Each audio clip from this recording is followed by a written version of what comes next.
Bon, mais les dîners, mais pas quand à bedin, mais les gants. Le coup, il a 2 ans, mais file a hon kan we men le poton idodo we mi le fi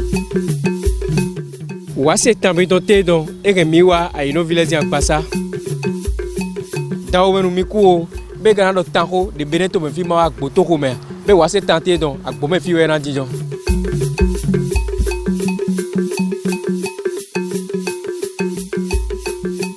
agomado mo ihome be mina wa la dato me bona goma kan po sina dada po de gbe jigla ala da kolu mi ka po bi to se ta mi to ko nu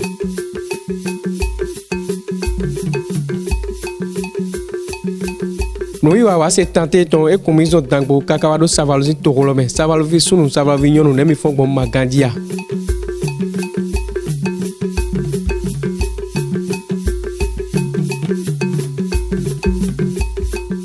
boy kon toko me agbangba ou no iwa wa se tante don e plan mi wa jijo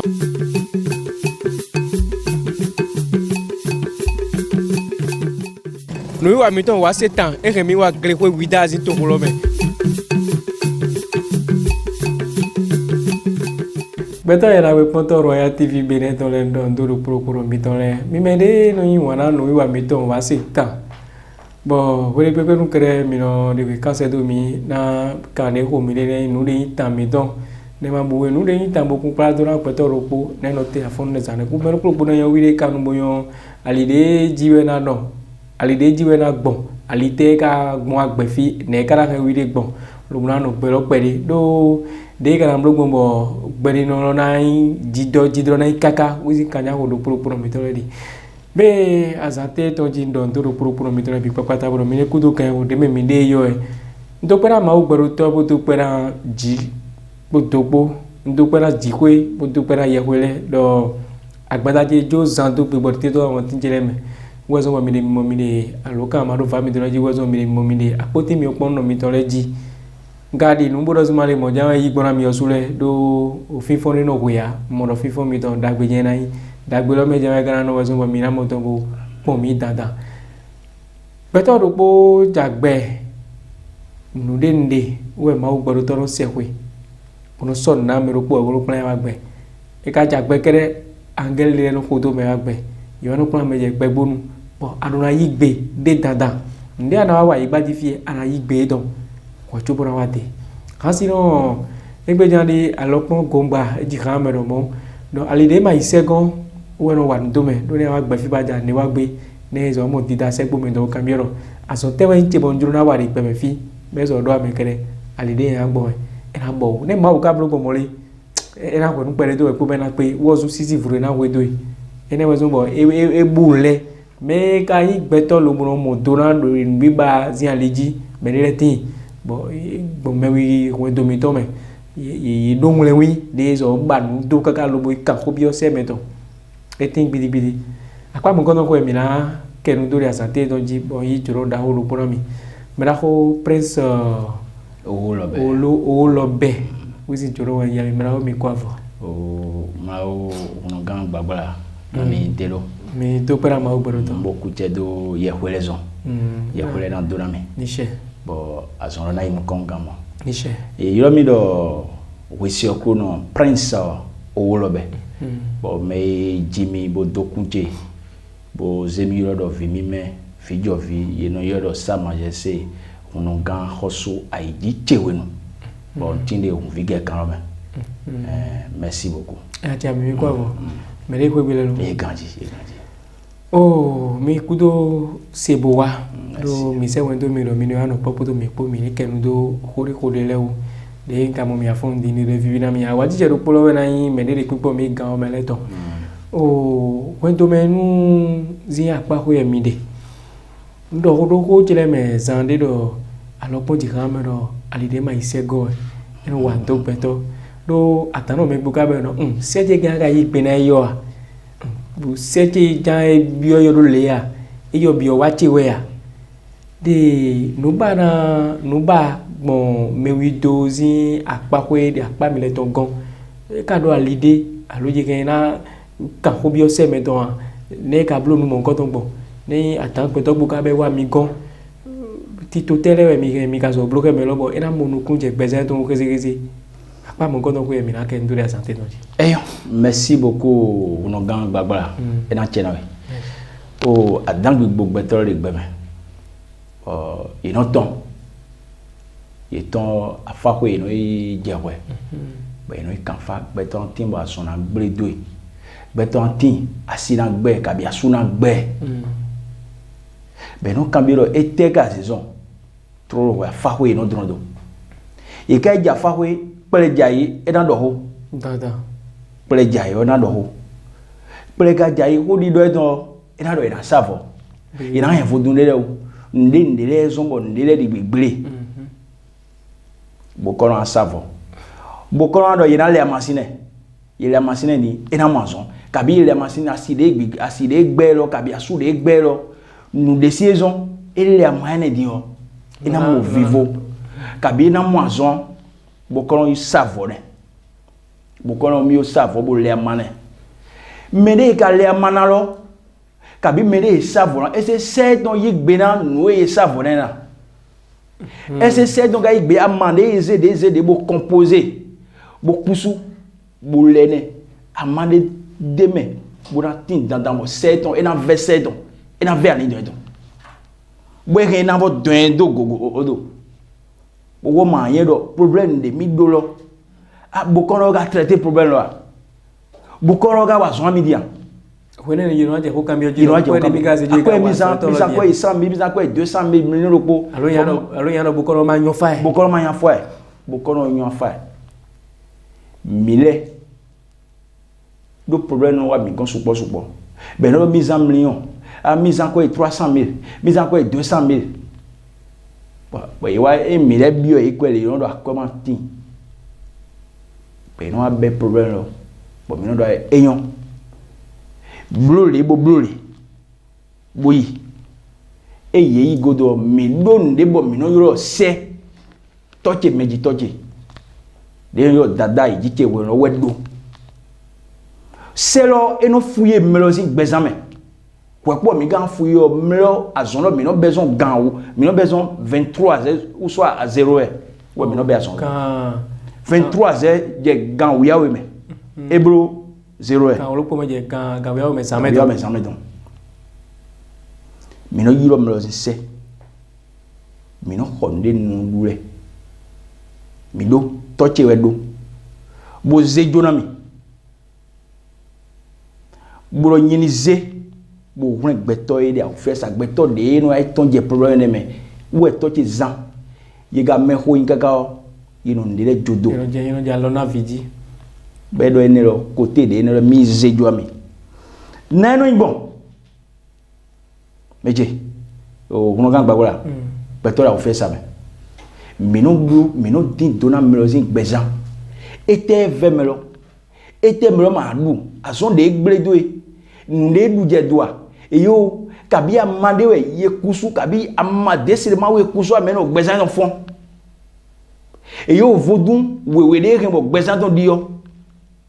asi egbe ya e ibo kron ko gbo wabo bo eze bochi ode bo gan ode bo bla 7 mo ga igbe do yini bla ni do iton yin bla 7 yini bla 7 ma igbe na bo eze nyon lo kabi yin le nyon gbe ye bla opo nyon lopo sun lopo nyon lopo lo e yan vo gbego bo ko gbe yan vo tongo dilo yan zon egbledo même encore donc ben ibado na bo ton je ho mon encore donc bo do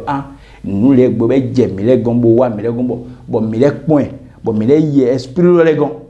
bo mi do akoro ne be ezena mi bo mi bado na mi no yon mene dio au lieu de 1 million donc 300 000 donc mi le mi ay 100 000 des kabi 50 000 des ba ho don de to ba de ouais mo bi mi do se ko zande o de mewi go do mi do me million de no yoro se gboma e te so mi don lo o zame je no se do je frère no yoro ba se ale ko do ko so me ti do o mi le don e ki nu Jean azewewe e ki Jean azewewe e di nu azewewe no go do do gbeto ro pote lo e mi dam no mi no ku mais de tin boy no dam no ben non Jeffrey bon non Jeffrey font yi janto bon janto mon kenu e agoma kenu kaka bo ya yiro be yi wura ton rising o janto ani ka bo gbodon jango bla ji ani don e sa di gbere ani don e yon di sa wenu ani don e sa di gbe ani don he adu ajo e ki ayi ajo nu e ayi ajo du don lo wenu gbeto mo nko don e ba do na bo mi yiro se don ri gan ne me do gan me mi a pe se don bo yiro ne wenu wo de amlo dode we mi re mi a yiro se don mi ayo problem ne do e tin problem mi e ki ado mi do mele mi o ji ayi mo gbe mele tin bo yi no be problem bo wa mi gan bo mi no do ayi do e o mi akwele mi na yi be yi mi le no ko kan bono yuro boy mono yue e mi le yi mi télévision kon bo ta e Jean télévision télé be minota e minota e mi je friend le bo ta télé le e mi lo po e po ru mi no tu be ko to mi na pe asan bo wa gbiti mi lojo do na omla yin bo da e mi na tro le po mi le no pe se bono yuro bono kan o bi o se ro e te vewe e te eblo bo pe mele o ensun si en asupa si po ye gbe ede de gbe ba ya je po yo ye asupa si po sin ko bono yuro se me o bi to bono ete wa mi ete jo awo ya no gbe to de bodo mi e wo azie de gbe zam to me bo mi le mi a pon wuri mi aba frin ke mo ma yin mi a de singide ko ba de jando po ba de okudo de ji bo mi no mo problem de different lo pere po bono ifo mo sa me lo bon wa zomro po mi lo no eno gusu je gbeto e se don ga do jiro mi ba desire ma se don ga ba mi ba patiki koma se don ga do mi ba fama bo kusu ne bo lene o igbe blo ne kele lipo le o e blo ne po gbezan don fa do vivre tin ba la faire anti do adan we gbogbo to o de no be mi so bi o fa kwe ero gbeto ro pore tele kere era yon se meto kere wendo ye izulu bo itefa yi senfa de jibe gbo agbe ene ma o pe po mo yo yon se meto lo bo nu le inu bo kun to be kere yi ra moto na le pa mo ko ton pe afa dandan nu dandan bo gbeto ran te afa nu dandan bo gbeto ran te mele bi eja titewe e mele bi na te e do to ka se so tin bo agbero be yi ma nyomi we ya e mele bi na blo e mele wen de mele no le mele bi eje to re me de na yi wo me de na godo afa e mele bi egbe tin bo ante afa no do na gbere e do to do e ma yi gbe na 7 ans ani do be de mi no mo mele to no yi no atano mo go no bo wa lo me ozu no yin bo kono alo yi no aguzo ma wa to ne ma se me amene ate te kre iya ai tafa me de tin bo amo me de gbe tin gbe don yin hu no gbe don yin bo kono gbe don yin bo yi no tafa to ri bo an wa boro tu bo yi wa boro 0 ye ba do bo bi euro se me ne ton bo pon ya mo ro je a o me ne o e ma yi gbe na do o do afati temi ton de mi no te o ma jon gba secret ay on me ne don noué bo me tunetu me ka dandan bo mere bi na tafa e dandan bo mere bi ko e don de 16 côté e dandan bo gbeto ro po e do anyon côté file do ko doni ja bo atadia de me go dandan tu bo na mi go lo buna ka ko bi o se me don alo gbeto kan na le alo ya de vide do ambadura ba kambero ete miren semidon ete mien bla semidon bo gabi mi de du je doya bi da han je doya mi de du je doya ye rena yiro seto lo de gane ba kambero mele e jon ba do seton ne ka blo bon ne zang tele seton han verset donc bo tin bo han ve be no ya fa ko be no han ve de ya fa we be do han ve wo no ha mais mon ko don hanu imede bo mlegbe me ira fo ve gbe do bo tin bo fo ve do ira fo wi ve gbe do bo tin bo yan wa bo me le pon we mais neji me do jinjan no tamba zi jinjan no to yan gbe to bo de ma wa ino do ndile nku mo ndile toche me mo lo ko do me de tineo me ji toche baba che me re jimi lo enero wi zibu je dokuna ils ont des bois wa pe do aheo mele il a kan fa e mele de kan fa melo mele bo fait un bon point amade je melo amate lene bote wa melo 7 ans donc be e wa so do pour 7 ans pour mele bo do recherche ne e me do de melo wa bo be problème do mino zi de bo je de wudo de meji eheo mino point ouais bon on sait on essaie de maîtriser on essaie de duro et yo vo chinois les nombres ben ero moni ben ose mais de diagnostic oui il a beji ala men ko te ka ko do fite ya ko kan oui do beto de ason je bo de tele ba to to ko e ma ba to na be je yen vilo do ala me odi ason de je ade ason we do na mo remi to we o tadu we ya e te ka to ta lo du we o vonder de fleurs o kan de ba jitran ene le wi no ba do na ko bo ne no be yezi amasiro de jile e no na de ba de trainer lo pa mo ko no ko mi de ouais o gbe mi to e na ti agbeto ya la we ponto Royal TV Benetton no wa mi to wa se tanje mi de fi poto prince o lo be po mi de ko do ro beto do po agbe lo se de no plan me wa tata wo yo vous flasser gbe lo yo do angel kabi les anges et les bibeli me et les nous bibe e faut donc ko do mi de ya se de pa agbeto wa do ni a wa de gbe fi bonu na nyona we seto emedi ana do jifi seto emedi se lo gbete agare wa ni ama bato na bo de gbe fi bo vuja mi am gbeto de ti bo vlavo no nyo ayibo no zeje ile bo fi mo zoro chi eteka ezo be chi mo vlavo nu le o vesero bo wi ma yebo de biblo gbeto ro yo no teblo do awo de mi du wo ko me nguli mi nya ve mi be ko yin mo no ve me ganji fe bo enozo o fodo anu mi tonsi enozo numa yoro do numi tonsi ganji bon mi no jone le to bro ade nyako do mi de professeur me de labore bodo mizi ade mi osu pa we bodo mi de beto de ga gbe bi je ga wa bowo bodi ne egba e ya pa mo ko to we ga mo ro ko do mi de ne ka ti fi o fi lo de pe vi ire ga mi go lo ran yoro se no ka ro bo camera vide mi die yo die o se te ka plan agbe te inde vele bo ina mo to bo de to pe to na didi ne wa mi go mi ke me na wa so mo ade chamchaka ba ji fi lo turu ba yiro mi bo mi anaudo nkan vi de anaudo nkan ba yiro mi fi de bo de ba yiro bodo mi pon vi chezin gbezan me ete vi lo do e ji vi trole nu e ko ye yiran kan ye ko yun dagbe vi lo kan yo yun gigo vi lo kan bo nu ye yiran kan le ye no dalo vi lo zin dagbe ogbe nu aka ji vi lo tru ba ka ya owo ye o boya o do mi le no pon e mi pon nolo e na je suro yin na video yi nde fele no na je yin ni awo nde nolo do no na insuro video ko bo video an so wa je so yi nolo we na insu kabi tolo we na insuro video wa po video so na je bo je so yi donc comme mi no bro recherche ne bo no pon e me no so body on veve me e me no so body do beto ko mi on zi adi mo bro adi ai mi no bro adi beto ne o fesa no boy e ya manu ato we ye on goma kan fa ne ye on goma bro ne mo kan di ne po mi le gon mo kan di ya me ye do na ipo tata no etelo kai we po mi na kan di ya we yo mi na kan di ya bo problem ado bo mi ya kwesu bo kan di ya yo mi na ba do an gbesan to kon we mi le ma do we mi na pon lo jire font mener problème était vert de gbezanton gbezo kin de mo do aguzana ils ont dit aguzana mon composé à dina ils ont dit son ton vivant composé à dina ils ont dit rentable composé à dina parfum ils ont dit composé à dina et même me bien c'est on a même me bien na fu parfum c'est donc il grand parfum ne mi no point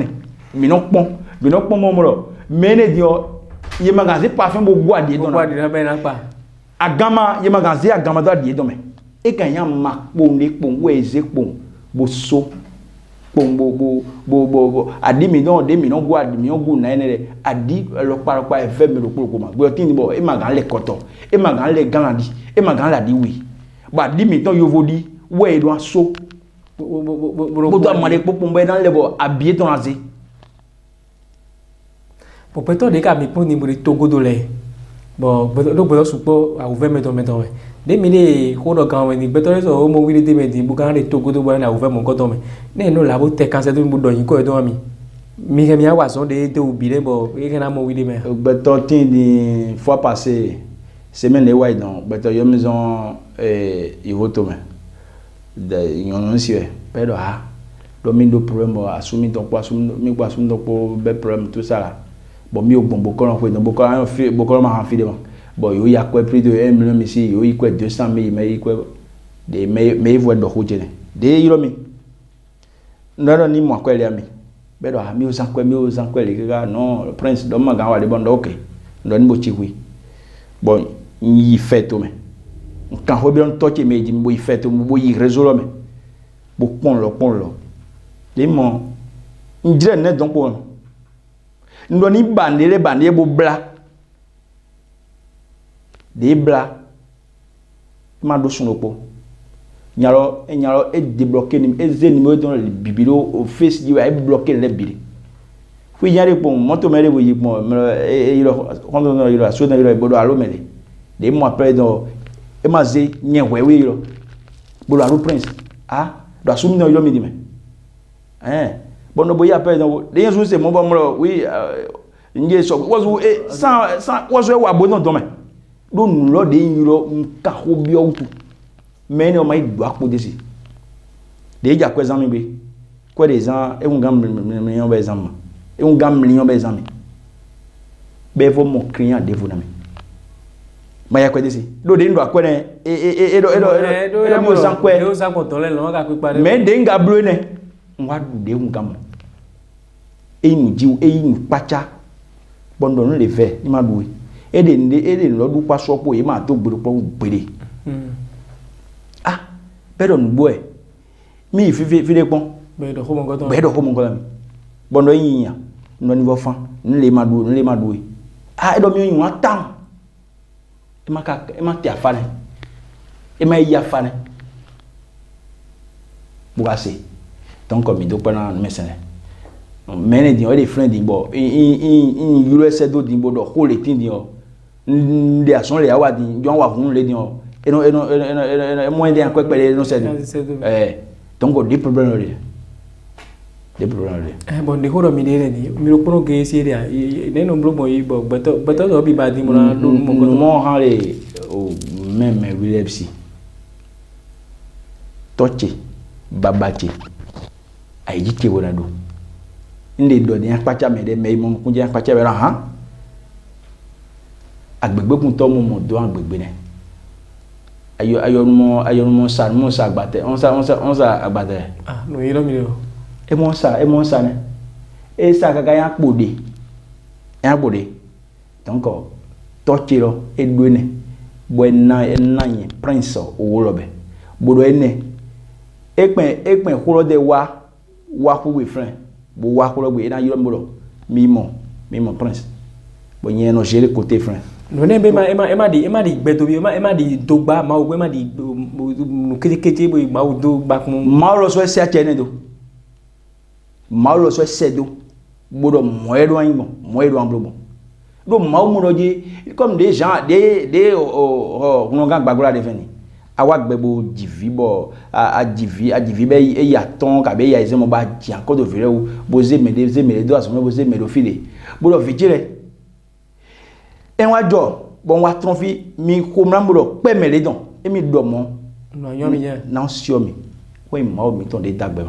ma o ko e o jele le bi bo blo le bi do blo po mi iro mi po do ko me fifa po mi yon po do ko me da go mi asio mi gbe ma vesu ne me gbe to le wozindo ma o kre le bi po bro me gbe to le mi gérer bon me ka gérer eze ide kombo na enu ezin lo ade me bi ebera o me bi ebera o akpade ko do horo mi de yo ne no zimale sinseno misa ito melo bokare ko gbe mongo ton de be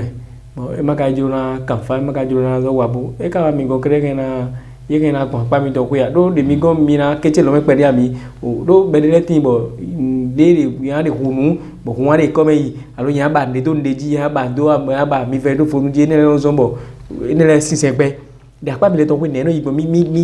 va ko lo pede bo ne mi ne mo ku je ne la beto de kun po mi sinsen lo le ne mi ye mo ku je o keze yige na wa mi gombo ko ne ko ko bla merci beaucoup on ga gbagbola mais de timbo e mo di ke no ye na ze ogun ye na ze ne bo wo de beto so po mo ni ke mi le beto e mi no wa na magando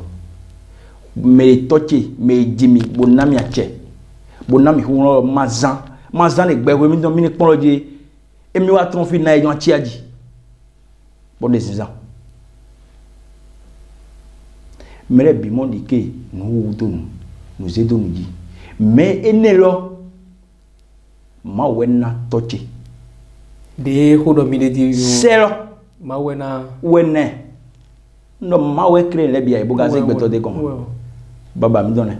togbo mi donne we créer boze nous les azen le boblo le de na huzu je le zen le bo ena huzu je le donc a misa non ka bi passion ka bi yehwe non e hiro mi bodo ayo maba mi do problème li awo mi do o fe sale e pin de ton mbado ko to mi ya pa ni we mi kenu do de mi no yoro selo bon mi ve mi no ba do de dia ayo e telo mi ne mi no blogbon de mi no blogbon me ma moto ene lo we ya mi ve ne mi no blogbon mi ve ma bo nkokoro me ndi popo mi na yoro selo po me lo yoro mi aso egbe a asi egbe a aso egbe doi ida o fie sare be ida so fie sare be e ma ndi ko problem be yoro mi bodo mi bo mi do ro si akwele mi be ma mo mi we mi o so san kwa mi tan mi o do mo dai oui ne mi do ete po mi no akra mi don de no akra bonbon sucré pomme ananas e blo no vivi no de seno ouais bon edo télévision lo bon ye hundo friend bo word friend bo zo ne no wana bo eni lo we no mo bono ko e me do sero wa mi no ze sero mo wande e me no mrambo do play ni bi we mi no ze bono euro bono je me lo euro aji we mi no na esprit de jo euro ani don me lo don de jo plan be mai fotu ne be dai ayo mai fotu ne be do ai mai no de boy do ai bo e nu compliqué nu wewe kponwe bo de te awiri boga in télévision bo ye taile ye don mo nu eji job bo me be akla podo bonbon sucre we no yoro bo no do a mele e wale o ye no cambio do e te mele wa e te wa be problem le me e te o ba sugbe e te o ba sigbe e te zo ma divi e te zo ma divi chile e te zo le chile ne c'est dans nous les we bloma nous les we du jedoma nous les wa e yo mele we causer problème le jedon ai ron le jegodo ne mi de bien mi amo mi aselo nous mi awu kabi c'est donc o yakpa o ya jodure we po mere po de ko do fla bo yo sole yo c'est donc bo wuri ke do frère ai homele nkan ko je bi ai homele you know comme ai homele din o yo ablo se be ya jodo se ye gan we se do din ba garder frère ba garder o frère pour ya we pour ya ton hi de kan beto wo te boare yi bo se ba ko do ya wo mo jame ne awo mo jame wole binare yo jaja hawa we donc dagbe on le ko en de jale no on le ko a déposer we ma do filé we ma lo le ko a je ka gabo ye je we ma ko le me je kon on le ko do yo j'essaie donc do se me donc we on je no kon bo gbetoron hodo se do we na je no kon de mi ro me do taragwe se e me don donc e me no compliqué bo mi no bro eni o nde bon de do bo mi ro mi de kon bro ma me nde bo mi ati me gbeto dia o fe sa me bondo non me dia o fe sa me bo ele problem ko do you no can fight you no din do anu you no ba do anu bo eni lo be po de me même il est dit dans un série de champiaka mi no don série bo série bi o gbedo me lo bata era we poto Royal TV Benetton e ti aro po mi to mi kudo yera we mo kudo ga o de mi de yo beto bi agbelo bo akafa mi sise mi ton gbe fa ko gbogbo nu mese nu a lo se mi ton le ko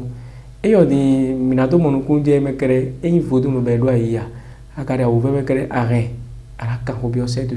akare na yiro me bo na kan ko bi o se do e te inu de awa je to gan bon àwọn fẹ́ mọ̀ nǹkan tán de àgbàdo gbogbo fífọ́n nílò àpáàdé kó ẹ̀mí lè kó lọ́dún pé prince olólọ́ bẹ̀ kó wíyọ̀ tán lọ àkọ́ gbọ́dọ̀ sí máa lè mímọ̀ràn ayé hòmùdé tó nù máa jàǹdé kọ́ tó nù jígbé àmọ́ ìlà yìí sẹ́rẹ̀ ló gbọ́dọ̀ kà kó bí ọ gbọ́dọ̀ àkàrà mi tán bọ́mọ́ nù lu ẹnẹ́lẹ̀ no vivi de sena yi wana le Evo. e blo po le ko de de friend tanda sena ken budo bo amade ale pom alo ama makai fotu me ama seweda amade le pom bo nu jiro amenele kala hena mo nu kunjene bi papata o son mayaki akwa ko mara o prince mereka yoro mbo de ofisa mo ko do ami ko ne bi mo mi no yi melesi alo de ne lo no yi gbon de apa mo ko don pe beto do de si se de kare mo mi fi mo na de ko mo ko do cambio do ne ka blo po kan fote ji be di so mo wa mi go mo ko ro pa me de apa mo ko don pe to azonlo ko ve wo so mo toche e do e o mi se jo mi do nyeni blo to azonlo ma dai o to zanzo no do no crison eno do no crison titengbe wo so mo emende client bu beto de ya o fe sa mbo yo mi so togodo bo yo no fide bo e ma jon tin côté mes frères mi ya kwa mon ko do ba wa so mon ko do ne a mi no do akwa mi to bi do ngoroba bo mi no abi recherche de me bo no akpon no je me lo bo e wa bo me lo bo e damane bo e mo vivo bo mo àlàáfíà mi no akpon ne je e mi do akwa fini ado e ve akwa ko da ho e vel o zanzo no do nu nega e blo e fo e ma do seto ya jodu de fide pe pon e ma do seto ya jodu da e hon medisi e ma do seto ya jodu fide bo ado problem e blo be ne ablo do polo le e fo blocage e ba ino do taveji edi de yoro ofisa ga wero bonne mi ga blo ko mi mana gbe wadi pepe bo beto te so ta ken to te so ta bi na mo ya nu mo ko to se pa ko le seto ga ya jodu bo ba bo juan je ko ma en seto ma ga do ajowe hore ma jane semeton we no problem e bima semeton de damere we problem de tin gbezama gbeto e seto ya jodu le we afo c'est fini seto ma ga ya jodu e dagbe da kan na si sur habito na dise be na da kwato do me boto de pe blo we kre zero ira de be ya le bi do ko na we lo yo mo nu ko yan vi ne na we ne nu kon yere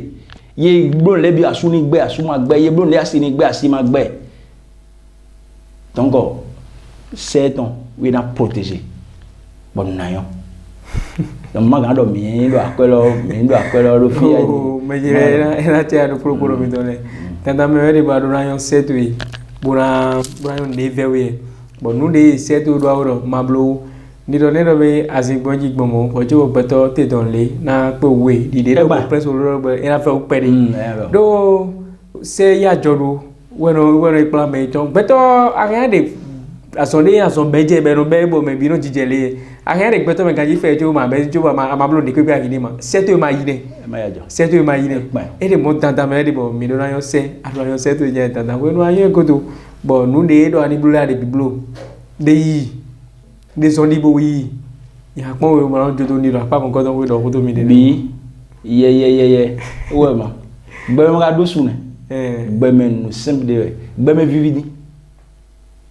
bo enelo me gbe de ndi do di gbe dan su gbara han nu mo ko ton tin de me tunetu me de amumi de fitem de be do han nu mo ko ton tin mo prince ro be mo ga ton tin me kabi na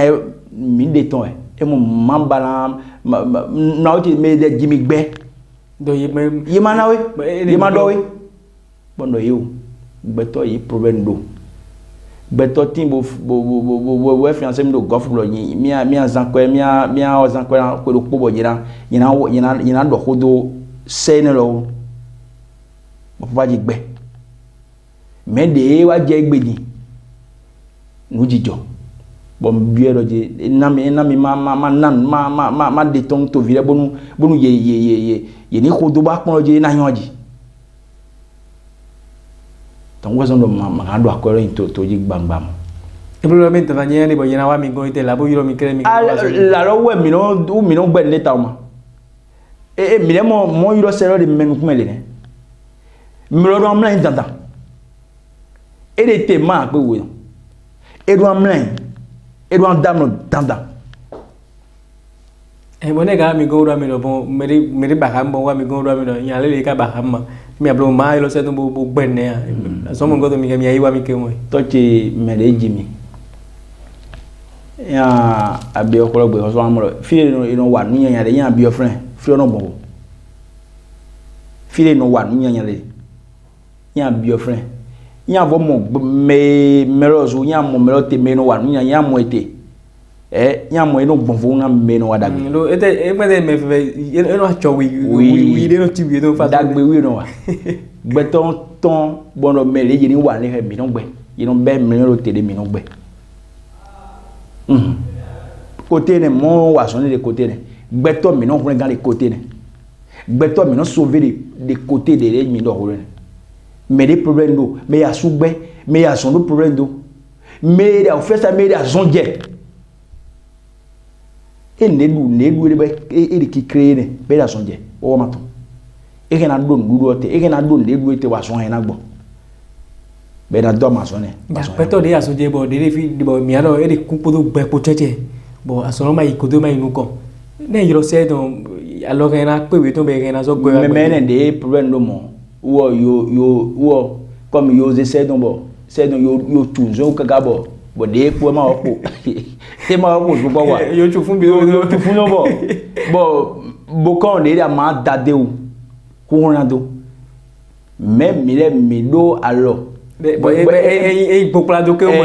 mi le do ara mi le pon se ro we mi le no zegbon alevo mi no zegbon alevo bo meni no glo emelo okuku ma odo asana jan ya bodo no melo wa me do enku do asana meje do bo we gbon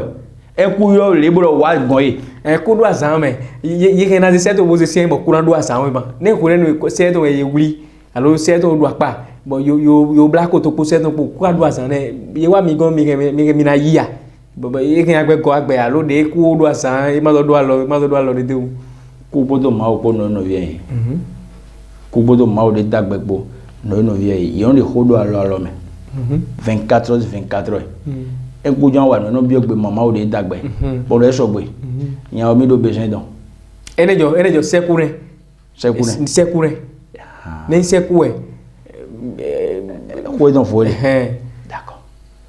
di gbeto de côté fi da do hodo do de mi do be melo nume c'est-à-dire même ton lewe iwe dalo seto ji bro mi ade wo se jan tata bo e ko kiti ko bo fi bi be global selo ka o de alo mena yo chu fun ali de mi dogbon ne bo ite o do asan to ozu bo mi no asan le gbe na yi ne wa mi gan bo ye kan na yiro selo bro na yizon isi bo asan de yan so be na wa ne be na joro le ye na blo alo de ko do asan ifo o don de ma o don de je mi no ho singidi mi don machine de bo no ho singidi bro yi selo jan bo no yi bo mi no go agbe we eyo bo ne ye ga no la lo bro yiro mi bura ka fo mo ko to bi alo yina zo aso mo ko to mi alo kan pe de je ga mo mi fa na yiro prince wolo be bona mo ni mo je na composé 66 82 94 97 ou soit 97 79 83 70 numéro de WhatsApp pro 66 lo di o ma do WhatsApp wiro jo mi go wiro do kan yi do ye na do ko se to mi go wiro mi go wiro jo na kan yi WhatsApp no lo 66 82 94 97 ene lo we ye na yiro mi go mo WhatsApp to ti me to do na do ko mi bo pe wa te mi do na yin se do o ko jo mi na te do pe wa ko awure te wure na mele mi de na do ne ko jale o ko no supo awon fi sa no supo o ko ajiji ne le no supo mi do awure bro wure na mele bono se no ko epo ina bi o ko yoro pe do aya si kipo bona no pe ka ko de buna zo wa mi do ene lo e de titengbe town ni bo woro ezombo ndemi yo mi maya so gbedo mi woro yin azon vivelo ba mo ma de me ko fo mi no bluja bo ye mo do bo gbeto me mi do togodo me yan mi le e yiro mi no de azon e je hebo me hena go me ma go azon e je hebo mi na wa mi no wi wa dai eno su mo se lo ni ali jam no do wi jam free mi no gbo wo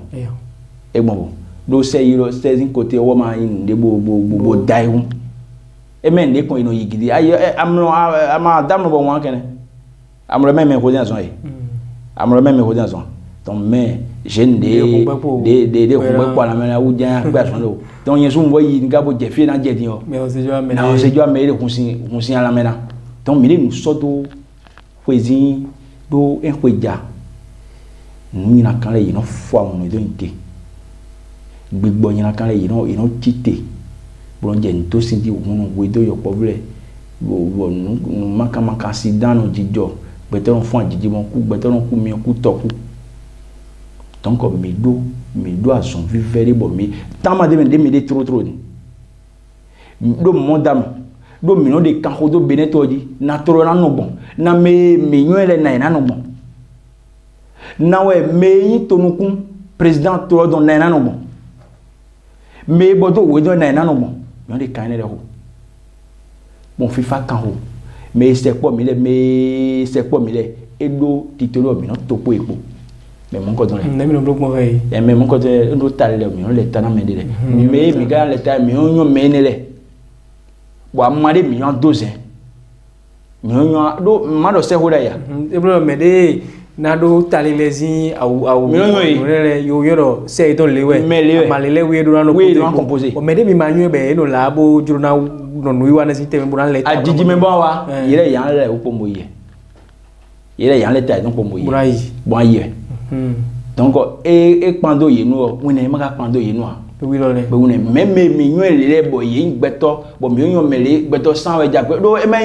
men président bo mi ye mi lo mi wa mi o nyu me jale bo gbeto de troro di e jure be juna blo e ken na yo mo mi na yo se tro mi tro mi ayo se don ko to be na je asale bo asale gbe ami ja bo mi aro e mene ni o do ache bo na le tane e yo weten le mi no weten be weten ka do na fu tali le do mi de 24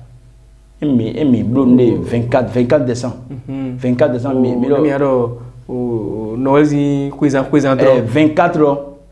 je un kengbe don lo we mi do ache bo wa son ne il faut de wo joro yibo ne de no yibo bo fo e mere bo po godo bo jabe mene o be me do propose to mi na je bloji no ni bla me ro propose bo kwero eno ya fa na me de adusi me ma pe bo wajo no mi na bla mene mi o tunde bo mene na mo fifa don mo vivo don eyon bo me de ka oyon se don e de tanta me wo zo na blo na wule wene na do mo vivo do yo oyon se den bo yon nu de nu be do na blo le ne de eyon e bo de mai ton de do le e de tanta me zo ba be den ma eyon ina ti ami ku te do me pe kon pe won te mi do bra nse o to vito si de ko mi di le ne mi ne do phone wa na don do e paro ina ku te do me do me kun pon o suma da e won ke no ko bro pon po do e do na kamesien e po do e do jidi do na ye don nse kamesien na ye don nse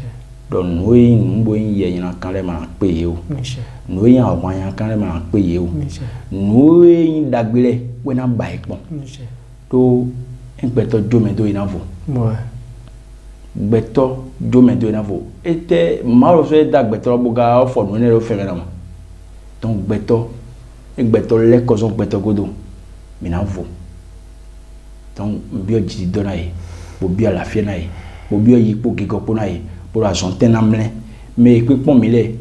me pon mi bo zen we mi do dina zero no gbesan to ko yan bo vivo go tine ba lafia ko tine bo ka ko je bo gogo je bo meno me do mi na yan so ton ble o egba me jere na ti aru pro c'est ton manike ta ton manike eyo e ti bo la gbe don agbe nise merci beaucoup e na ti ami peto yera be poto royalty bi reto no wa se tanzi konto le don do mi bo do mi po no zuma ni ro gbajito na into kaka bo azonte na mle we bo akwande godo we makara pe we kere danda me di bo ado na yo setu tata bora yon deve wele bokana yon made ale eteka ya dide azan bo rozwa te yakibe ha ko aditu alo rozwa bi onu kama ya ba matui bo so bo le pon ba kwa wanta kupe we ba zon te do na mble because si ere da ko ngo de ada e ro po dansi de epo la lo mi osu me ro popo wa gbe bo yo de wa gbe ton buka yon de jiro na za gbe ton bo gbe to ton fi bo itogo to bo sun lo po bo ba ko gede mije bo wa na oyin ko ton di beto ka blo pe gban cho bo le ko de yi do yen zo godo enele se jan zo ru mo a sewe beto dalo se do gbere ma je fini ma jiro se ton e azon e zo se wa se di were nu ma be ne amama to ne chi mo o jen kene tata me di bo adona fon lo mu na yoro prince o lo be ni do wiro pura ke yen wa yon aziza mo ko ton e toje meji toje dake ba indo be mina chi foto ko lo na yiro nu ba yaro ise yiro be da ni giro wo ne de me ha yina ye de no blogbon bo yin nu bo me bi ke na blo be ba indo be mi zo nu me se ni se ya be press o lo be mina yiro de aloka to de 66 82 94 97 atia mi pe ro WhatsApp di don mi poko mina do de ko mi le mina je te no wa te to ji bo do mi no zumari e je se gbere foreja mi na so pe mi le no wa sitanji atia mi now merci beaucoup enje bana da gwen ozo kama asia yi na oge goran azema na pe wo bo ma pe wo ma pe ya ma pe wo enje ga